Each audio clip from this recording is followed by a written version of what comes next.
Jambo, mimi naitwa Jeremy Damaris and of course leo hii niko upande wa Oregon. Nimekuja kupatana na my good friend ambaye anaitwa Bwana Ngodho, na Bwana Ngodho amekuwa kwa Navy for now about 11 years and of course amepata benefits zote ambazo Wakenya wetu wangependa sana kupata nchini Marekani, and that's why today I have a sitting with him ndio atueleze mtu anaweza ingia kwa Navy namna gani. Hizo benefit tunasikianga wanakulenga kama wazungu ama wanakulenga kama wakubwa. Jamani, zinaenda namna gani? Bwana Ngodho. Yes, how are you? Good to see you, brother. Me too. Man, you look good. Thank you. Sasa nina imagine nikiwa na hizi uniform by the way.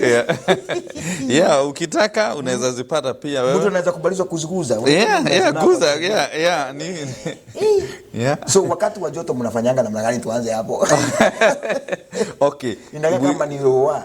No, actually this tuko na uniform ya kila section in weather in season tuko na hiyo. Okay. So easy kwa Navy, we call them Navy working uniform.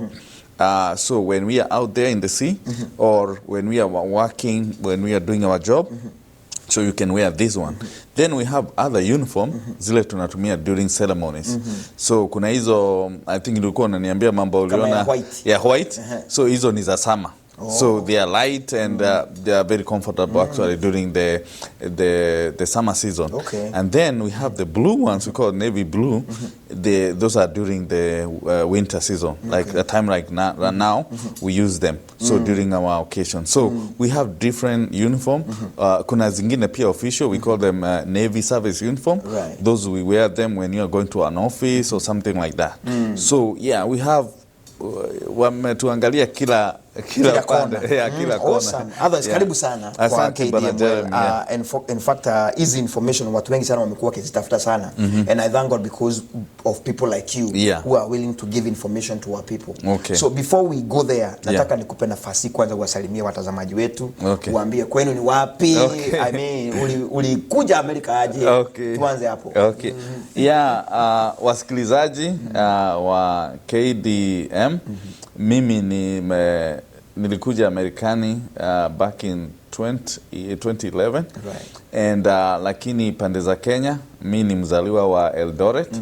And then my dad akanunua shamba huko pande za Nyeri, pale inaitwa pande za Kirinyaga, pale inaitwa Kiangai. And then mimi wakati niliajiriwa, nilienda nikanunua shamba hapo Juja. So mi kwangu ni Juja. But pale naita Geshagi ama huwa naenda ni hapo Kiangai, Kirinyaga. Nice. Juja inaonekana sisi tuko constituency moja. Sasa naona hapo niko na kura wakati nitasimama huko. Hapo you can count me on that. Naambianga watu wa Juja siku ile nitasimama Juja, sitaanguka. Nitapita tu ndio niwatengenezee huko vizuri kukae kama Marekani. Exactly. So actually ni mzuri, which is good, and that's a good vision because tunakuja hizi inchi tunachukua kile tunaweza chukua, knowledge whatever money wise, kila kitu tunapeleka nyumbani. Ndio ule hata my grandpa alikuwa ananiambia ukienda pali iba kile utaiba, walikuwa wanafanya hivyo, wanaleta huko kuchota,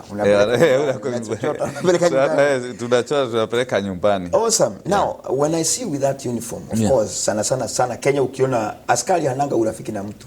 Hata hapa Amerika wa askari akikusimamisha bado unajua mambo si mzuri sana. But for you look friendly. So I mean, hii guo ulipataje bwana? Uliingiaje? So anybody can have this. Watch and say anybody, but any qualified person. Huku unajua si kama nyumbani. Hati pale unaambiwa ati meno yako si mzuri, sijui you have a lot of protein, like my cousin aliambiwa ati alienda akaambiwa kuna protein mingi ati hawezi ingia.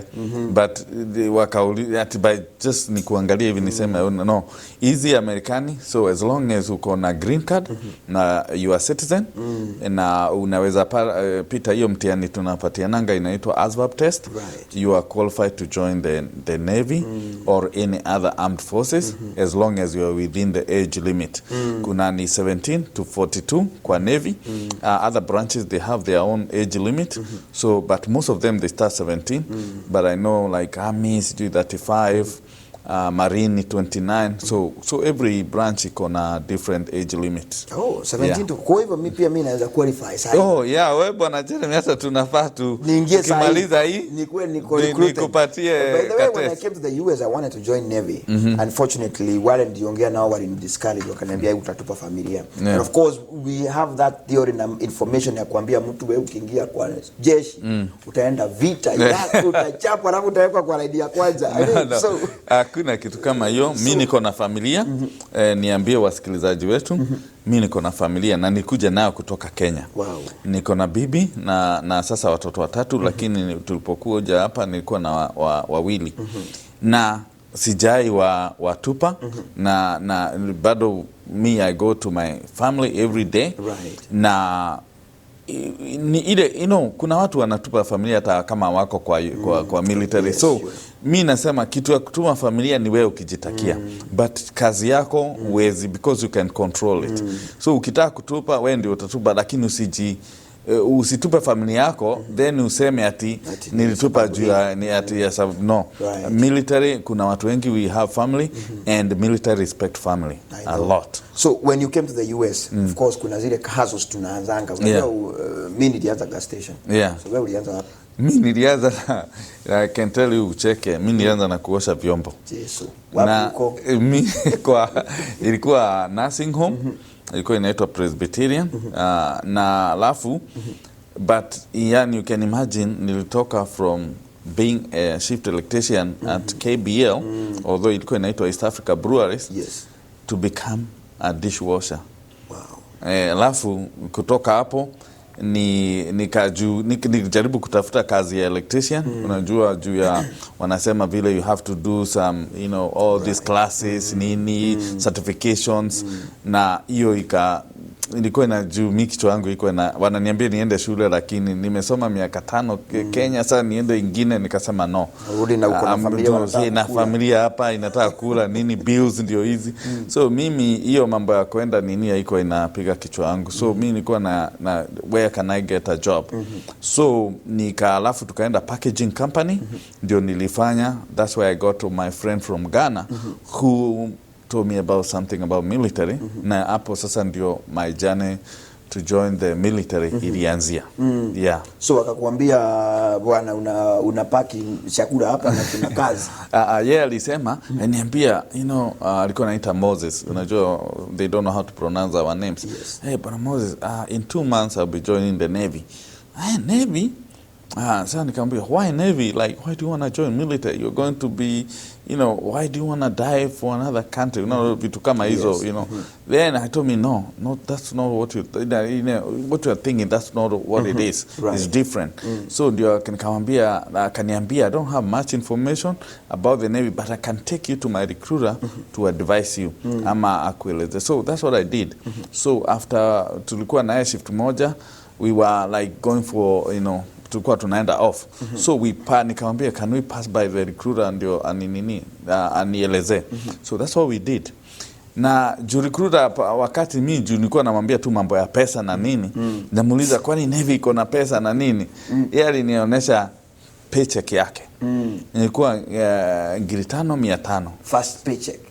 Anakuambia ukijoin today. Na sasa hiyo mimi yangu hata tukiwa na bibi yangu haifiki 3,000.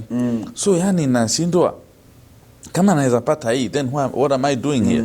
So my question to him was like, how can I join? And sasa ndiye aliniuliza about documents, and then he give me a ASVAB test. Hiyo nikaichapa vibaya sana. Unasikia sasa kutaka kuingia, okay, we take a minimum of 10 right now to a maximum of 99. Lakini si at 10% is like something called percentile. So sasa alipoona mi ya kwanza tu na ni test na ilikuwa tu ka practice, I got 52. So the recruiter got excited to see, I'm talking to somebody who can qualify and has document. So he got like, now he want to talk to me. So ndio tukaenda, then we went through the whole process and here I am now.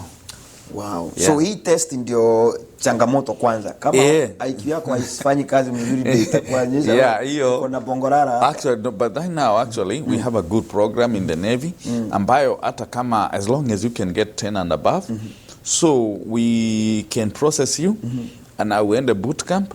Ukiwa boot camp, you're gonna have a tutor and somebody who gonna like, give you some, lessons for 2 weeks. And then they test you again. Okay. Alafu sasa ukipita vizuri, they can also maybe change what the job you're doing, and or hata kama uta qualify because 10 is our minimum, you can still continue with your 10. Sasa mambo hii ya nave bwana, na mimi nashindwa sasa. Unajua Kenya unaangaliwa tubo, naona ulikuwa na tubo ama sijui ama imekuja juzi ya pesa. Imekuja juzi. Mambo ya swimming. Haukuogopa hii mambo? Because me nave naona kama nikukaa kwa maji. Unajua saa zingine bwana Jeremy, ukiwa na shida, vitu zingine hata ufikiri. So mimi sasa ile shida nilikuwa nayo, hata nikiambiwa ati kama like sikuwa najua kuswim. To be sincere with you, even now I'm not perfect. So sasa huyu jamaa akaniambia, nikaniuliza, do you know how to swim? I say no. And then akaniambia, but you'll be taught when you get to boot camp. So mimi wakati nikiwa nitafunzwa, so nothing like came to my mind like, what if I don't make it? No. Me, there is nothing nilikuwa naona negative ati sita make it. So nilienda tu hata kama sijui. My first time to get to a pool was when I got to boot camp. So kuna watu watakufunza huko, but I will say if you are thinking about joining, so it's good to know how to swim. Like lakini si ile kuswim ati you across the pool. No, you're just doing a prone float, we call prone float, ama floating by, back float. That's it, for 5 minutes, and that's it, you're done. See, we want you to swim like 20 times across the pool. No, it's just quick, Na zile training za kulala kwa chini ukikuruma, ni kukuruma ama ni kupaa? No, hizo si zetu, hizo ni ame. So actually Navy is so easy because we need you to know how, you can float. And then you can just run a mile and a half. Na hii mile and a half, it depends with your age. Kama sasa mimi, yangu ninafaa kurun 60 minutes. Mile and a half. That's a lot of time. Lakini kije ule mtu ako kama 17 huyo nasikia nafaa kuenda kama 11 minutes. So kila mtu ako na time. Na kama huwezi kimbia, you can, si unajua zile vitu za gym zinaitwa bikes. You can do that one. Kuna vile ama treadmill or that. So it's easy. Watu niwaambie wasiogope. So Navy is not like other branches because kuna vile nakwambia job, tunakupatianga job sisi. So some of the job doesn't require you to have to be physically nini. Kama si unaona kama mimi vile niko. So now when you joined Navy, of course nasikia kuna zile vitu watu wanatumwa. Ni wewe unachagua ama ni wao wanakuchagulia? So hapo ndio the trick is. When you are joining, hapo ndio unapatiwa ile kazi utakuwa unafanya. By the way, tunapatia watu kazi. Na some of this job you can transfer them in the civilian world.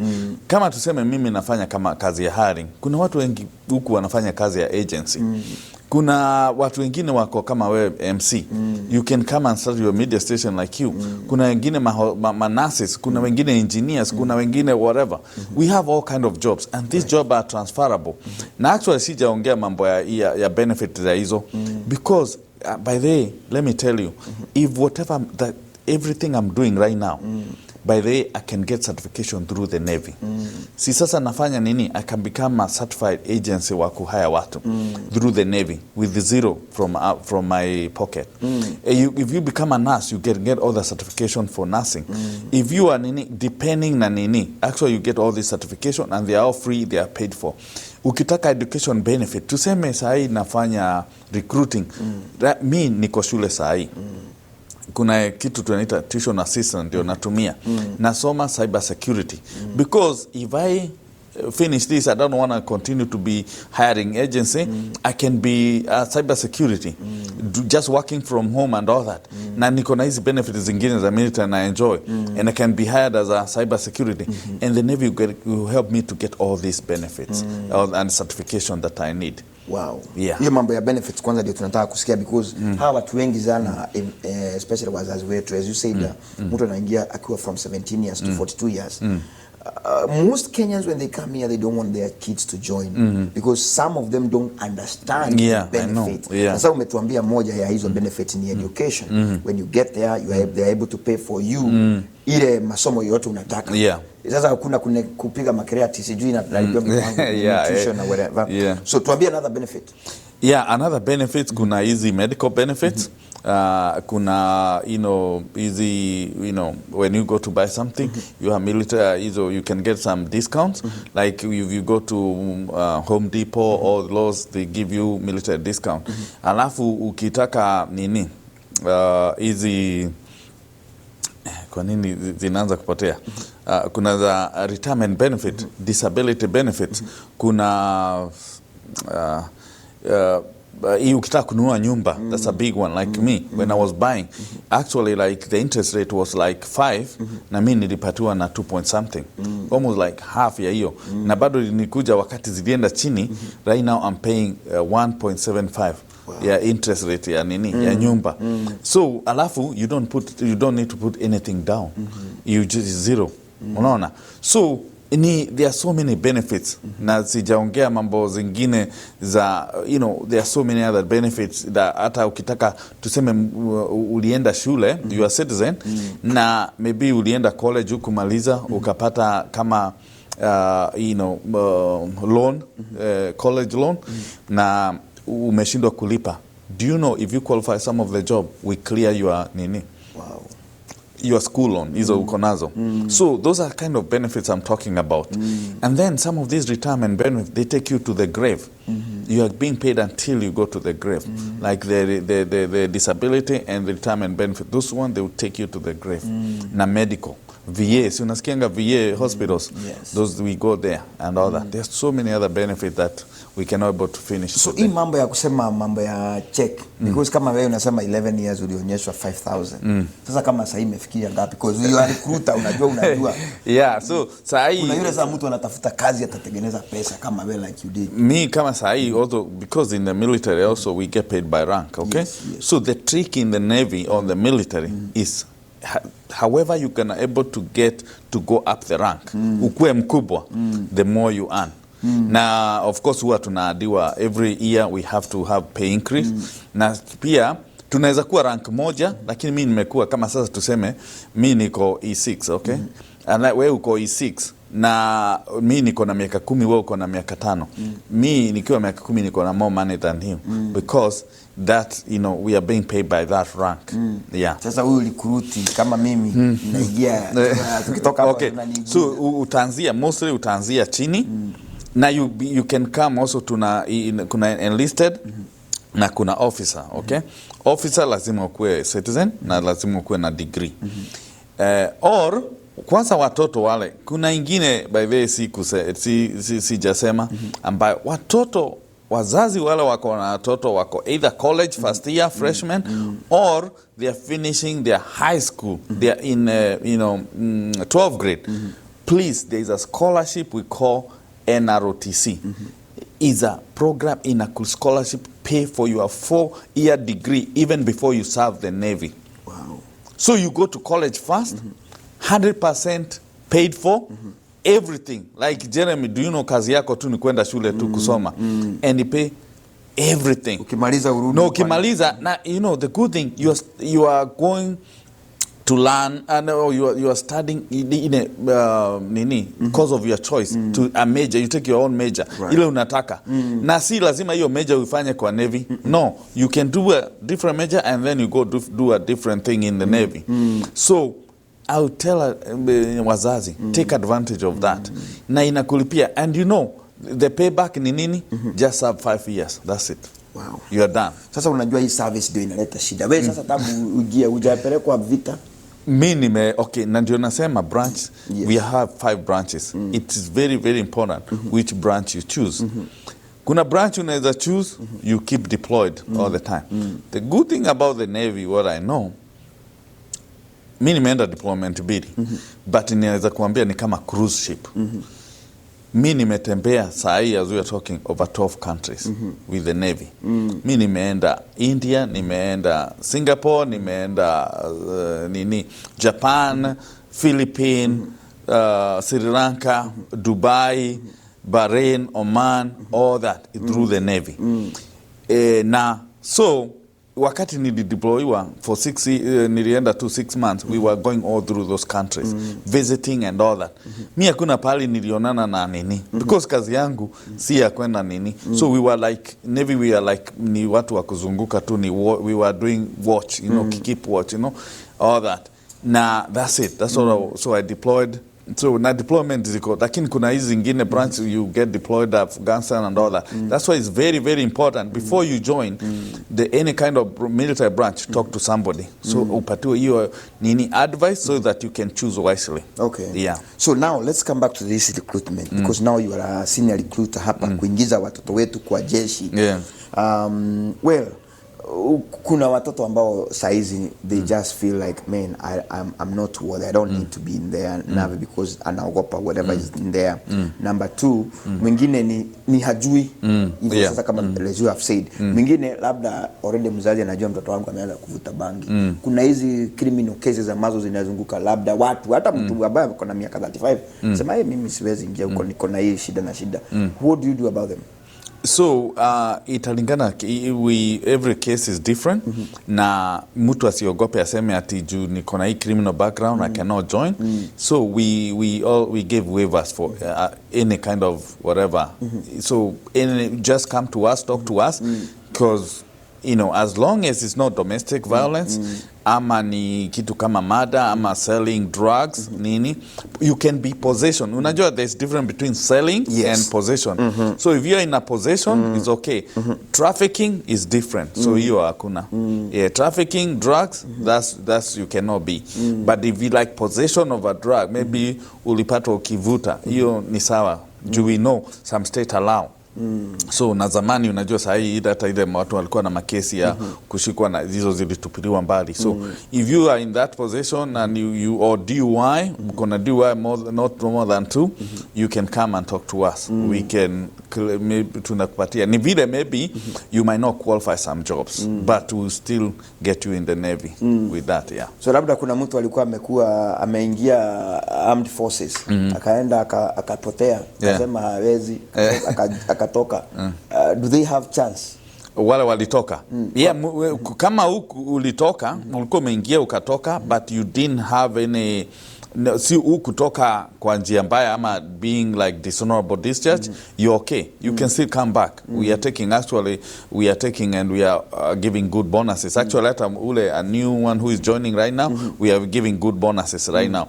And what I clear this, we are not giving you bonuses because we want to you know, because there is you know, military, people don't want to join military and that's why we are giving. No, we are giving bonuses just to be fair with other also companies that are hiring people and they are giving bonuses. That's why we are doing that.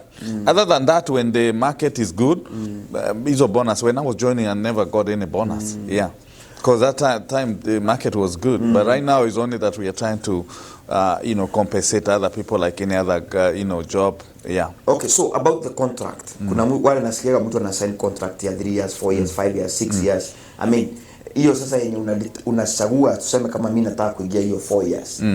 Nitakuwa na full benefit after that ama itakuwa? Yes. Yeah, so utakuwa na full benefit as long as you don't get the only thing that you might be denied benefit if you get dishonorable discharge. Okay. As long as you have honorable discharge and above, or any other than honorable, all those, you're good to go. You can serve your 4 year, you can get your disability, you can get your school, all this, you're gonna get all these benefit, and you become a veteran. You'll be given a you know that's veteran ID, and you'll be good to go. Yeah, as long as nothing dishonorable, you're good to go. You're gonna enjoy all the benefits. Yeah. Well, najua sasa hakuna kazi haina challenges. I know you have been there for 11 years now. I mean, what are the challenges? So the challenges are, so like any other contract that you sign, you cannot just quit like that. So you have to have a good reason, like maybe medical reasons. And that's it. Or maybe there was something wrong with your contract, which I don't think so, because you know, there are so many people looking at your contract before you know, all that. That's the only time I think you can get out. Other than that, you have to complete your contract. And the other thing is like maybe if you did, when you are joining, you didn't maybe choose a good job, and maybe now you don't like what you're doing. So that's another challenge. Or maybe your job require you to be deployed so much, you know, because there are different jobs that maybe require you, they are very essential, and you have to go, or you want to take a leave and maybe and now unfortunately we have to deploy because something happened. So that's the only thing I can say. Maybe those are challenges, or you're away from your family sometime because you are on deployment. That's the only time I can say maybe those are few challenges. But like any other jobs, I have like truck drivers. They're also away from their family too. So being away from your family is not a reason to not join the military. And again, people say, okay, I don't want to join the military because I might die. Who doesn't die? Who, like, people are dying on the roads. People are dying everywhere. People die through COVID and all that. So let somebody give another reason why I'm not joining the Navy or the military, but don't give about dying. And you can die anybody. Like, we are not alive today, Jeremy, because that we are so, because we are like, it's God's grace that made us to be alive today. But not say because you joined the military. That's why I've been 11 years, never even come close to any, whatever you can take about military, like wars or anything like that. But yeah, I thank God that's, you know, this far. But you can get disabled even when you are not in the military. People die when they are driving, truck driver, they, during actually like this winter time, you know, there's a lot of accident on the road and all that. So yeah, I will tell people, to me, I don't take the, like that's like a disadvantage. Yeah, I think that's a normal life, like any other job that you can be doing out there. Wow. Yeah. We're gonna take a short break, but when we come back, nataka unijibu niambie. Most of the time, every city you go, you'll find some people out there. Amechukua vibao, wanasema I'm an ex-military, I'm an ex-Navy, I don't have food, I mean, I'm homeless. I mean, what happened after that? When it tukirudi, mimi naitwa Jeremy Damaris. Welcome back. Now, nimekuuliza. Yeah, unajua hata kwenu Oregon kuna hiyo. Yeah, I know. Yeah, umeongea about challenges zile za unapata watu wamepost like most of the former veterans and all that. Yeah, so to me, to answer that question, I would say maybe there's two scenarios on that thing. Right. So it's either this person has never been in the military at all, just impersonating, say, I was in the military. Or this person joined the military but did something, because like I say, especially drug use is zero tolerance. Maybe this person, like in some point, he used drug or something, or he did something wrong, and he got dishonorable discharge. Then, if you get dishonorable discharge, then you lose all the benefits. And you know, and so once you lose those benefits, even because if you tell even every employer, have you been to the military? And then you say yes, they're going to ask you for your discharge. If they see you are dishonorable, maybe they might not be interested to hire you. So then you're going to struggle. And, you know, this country can survive without you know, getting any paycheck. So to me, that's the only two scenarios I can think about that. Other than that, I don't see any way you can serve in the military and just... Because nobody out there. Yeah, I don't think so. Yeah, that's the only way. Because if you are, because some of them you can see they're like, these people, they're healthy, they're all that. Like, why don't you just go and look for a job? Yeah, so unless they did something wrong, to me, that's what I think. Those are the only two scenarios I can take of. Yeah. So for you, for those 11 years, have you ever, umefika mahali umeregret, umesema, I wish I took another career? I would not say to at a point I got like, oh no, because you know, this job has also, even outside there's challenges.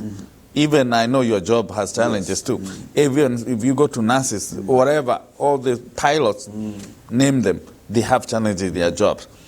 Even the military have challenges, but yes, but I've never get to a point, that's why I'm 11 years in the Navy, because I'll never get to a point, like maybe when I can say when I was in the military, in the boot camp, when I was trying to pass my swimming, because I struggle a little bit, maybe that's all like, what did I do, you know, to that, but the moment I was told that I passed, that's it. That's it.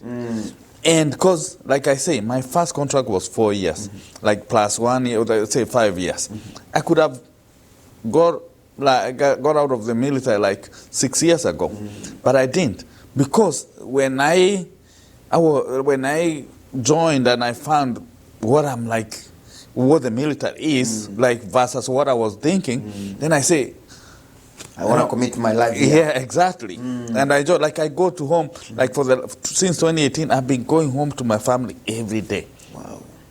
All that, enjoy doing all this. And I just renewed my contract to another 6 years. So if I wanted to get out, I could have gotten out a long time ago. But yes, I take this because even where you are going, like even if I say I leave Navy to go to start another job, there'll be still those challenges. There'll be still but it's better where I am because I've already established myself. I'm already in my rank is not that. So exactly. So in short, you love your job. Exactly. Awesome. Now, I mean, maybe tukiwaida hii interview kuna wale wanatuwatch and probably maybe someone won a green card, maybe they are planning to come, somebody is planning to come, maybe win a green card next time. Wengine wako hapa, they are struggling their careers, they don't even know whether they can be able to get another job that will be able to sustain them. Would you actually tell your son to join Navy? 100%, Bwana Jeremy, 100%, with no regret. You know, the Navy, the good thing about the Navy or the military, I can guarantee you this, like, Bwana Jeremy, if you join the Navy, this and this is going to happen to you. This is not like, I tell you, start this media station, and tomorrow you don't know where you're going to get 1 million followers. You don't know about that, is it? But this one, I can tell you, join the Navy, and after this, you finish this contract, you're going to already achieve this. Because some of this, there's stuff I didn't even, there's so many things that I can talk about military.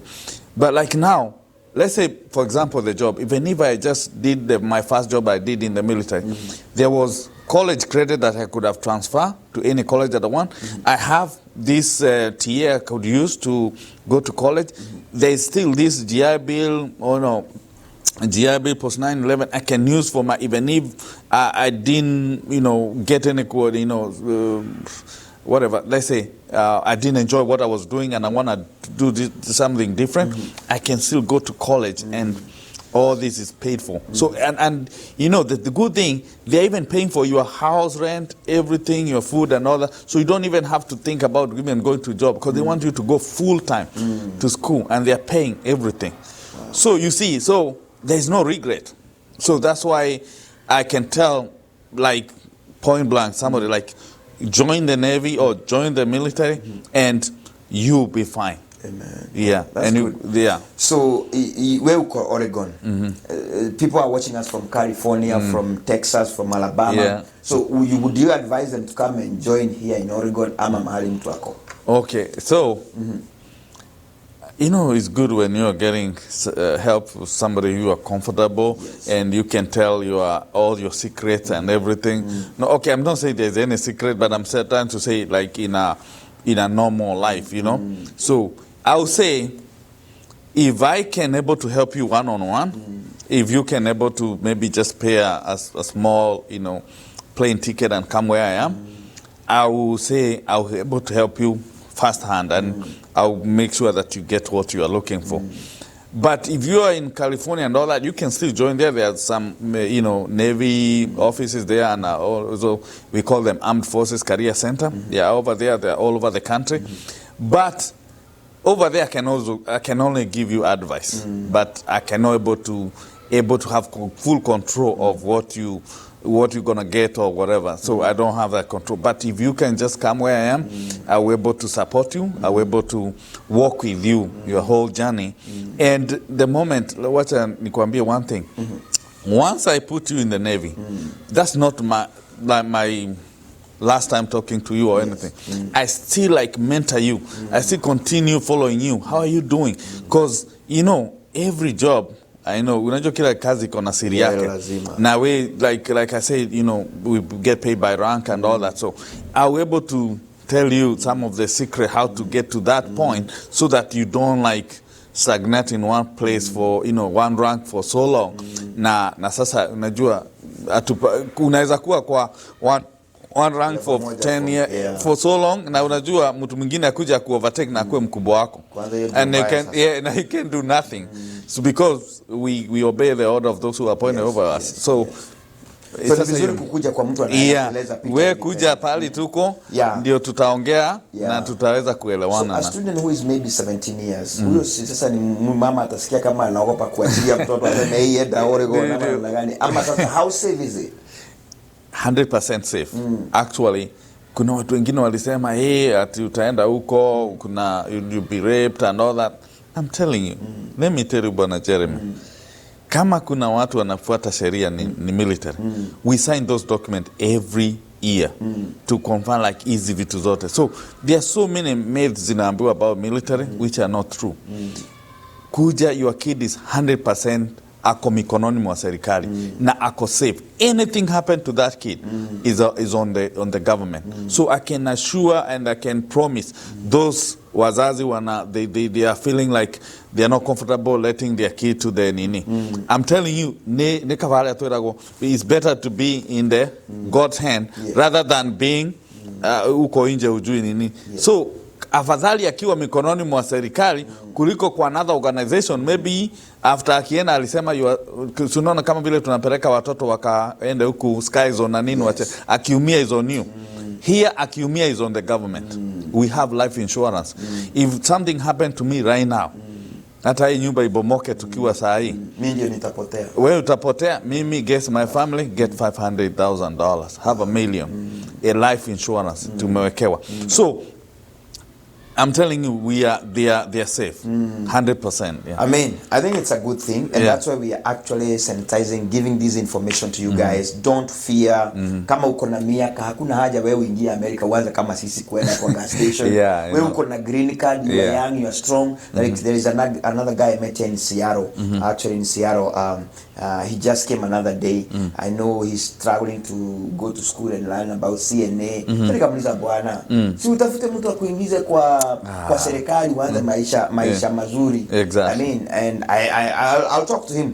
Pia akiona hii interview, ni vizuri watu waone. If you come here and you have the legal document, I think that's the best place to start. Exactly. I'm telling you, very nice grounds. And I'll guarantee our listener that is 100% like you cannot just come empty-handed out of the military. Ukiona unatoka empty-handed, hata kule kwingine utaenda utatoboa. I can guarantee you that, Bwana Jeremy. Okay. If you cannot toboa in the military, you huwezi toboa anywhere else. Wow, man. I'm very proud of you. Thank and of course, you. I wish you the best. Nataka uende kabisa. And of course, I don't know when you're going to retire because you said you have a long way to go. No. I think you are enjoying your life there. Exactly. You know. As a senior recruiter, watu wapige simu. So if somebody want to get in touch with you, and of course, na ni vizuri tena uambie the requirements. Because kuna mtu saizi yako Kisumu, kuna mwingine yako Kisii, anaanza kukuambia umlete Marekani. You know what I'm saying? So let them know kulete mtu Marekani. But if you're in America, you have a green card, or you're a citizen, you want to join a military. So nitasema, that's a good question, Bwana Jeremy. So ukiwa Kenya, unless you are a citizen ama you are a green card holder. Now ukiwa huku, of course, if you have green card or citizen, US citizen, you are qualified to join the military as long as you are within the age bracket, okay? So if you are there, you win your green card, now you are ready to, change your life, talk to me and tutawapatia namba yangu. Yes, go ahead. So my namba yangu ni 360 448-9064. Again, my number is 360-448-9064. Na kama uko Kenya, so please, kama una green card ama nini, nimepata calls mingi out like people who are in Kenya, can I join? Mtu asikudanganye.